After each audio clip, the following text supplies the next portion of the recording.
ഇവിടെ ഒരാള് നല്ല ഉറക്കമാണ്. ഞങ്ങൾ ഈ വെയിലൊക്കെ കൊണ്ട് ഇങ്ങനെ നടക്കുമ്പോ നാണമില്ലയോടാ. ഇത് ഒട്ടകോ? വേളിക്കായലിൽ കുതിരയെ കണ്ടിട്ട് ഒട്ടകം എന്ന് പറയുന്ന ബോധമില്ലാത്ത എന്റെ അനിയത്തി പോസ് ചെയ്യുന്നു. അതിനാണ് അന്നയ്ക്ക് ഹായ് ഒക്കെ കൊടുക്കുന്നത്. അത് തന്നെ നോക്കി തലയാട്ടി കാണിക്കുന്നു.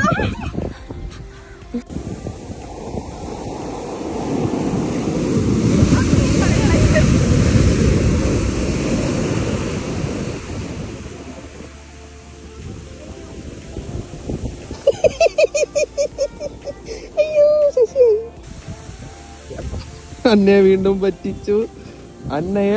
പറ്റിച്ചു. അപ്പൊ ഗൈസ്, ഇന്നത്തെ വീഡിയോ ഇത്രേ ഉള്ളൂ. Bye bye. Traventure voyage.